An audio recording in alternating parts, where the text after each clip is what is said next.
بسم اللہ الرحمن الرحیم۔ السلام علیکم۔ یہ ایک سوداگر کی کہانی ہے جس کی 400 دینار سے بھری ہوئی تھیلی گم ہو گئی تھی۔ اس نے منادی کروا دی کہ جس شخص کو اس کی تھیلی ملے اور وہ اس تک لے آئے تو اسے 200 دینار انعام دیا جائے گا۔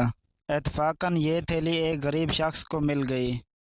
وہ اسے لے کر مالک کے پاس انعام کی امید میں پہنچ گیا، لیکن سوداگر نے جب اپنی گم شدہ تھیلی کو پایا تو اس کے دل میں 200 دینار کے خسارے کا خیال آ گیا۔ وہ بد نیت ہو گیا تھا اور اسے ایک بہانہ سوجھا۔ سوداگر اس غریب آدمی سے کہنے لگا، اس تھیلی میں نہایت قیمتی موتی بھی تھے، کیا وہ بھی اس کے اندر ہیں؟ وہ آدمی بڑا گھبرایا اور سمجھ گیا کہ یہ اب دھوکہ کر رہا ہے اور انعام نہ دینے کے لیے جھوٹ بولنے لگا ہے۔ اب ان دونوں میں جھگڑا شروع ہو گیا۔ آخر یہ دونوں لڑتے ہوئے فیصلے کے لیے ایک قاضی کے پاس پہنچے۔ قاضی نے اس غریب آدمی سے موتیوں کے بارے میں پوچھا تو وہ قسم کھا کر کہنے لگا کہ تھیلی میں اسے دیناروں کے سوا اور کوئی چیز نہیں ملی۔ اب قاضی نے سوداگر سے پوچھا کہ بتاؤ وہ موتی کیسے تھے؟ سوداگر نے الٹی سیدھی باتیں کی اور کچھ صحیح نہ بتا سکا۔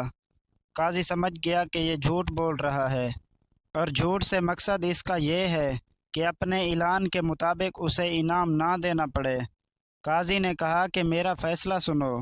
اے سوداگر، تمہارا دعویٰ ہے کہ تمہاری تھیلی گم ہو گئی ہے جس میں دینار تھے اور موتی بھی تھے، اور یہ آدمی جو تھیلی لایا ہے اس میں کوئی موتی نہیں، لہٰذا میں اس نتیجے پر پہنچا ہوں کہ یہ تھیلی تمہاری ہے ہی نہیں۔ تم اپنی گم شدہ تھیلی کے لیے دوبارہ منادی کرواؤ۔ ممکن ہے تمہاری گم شدہ تھیلی تمہیں مل جائے جس میں وہ موتی بھی موجود ہوں اور تم بامراد بن جاؤ۔ یہ تھیلی تو تمہاری نہیں ہے۔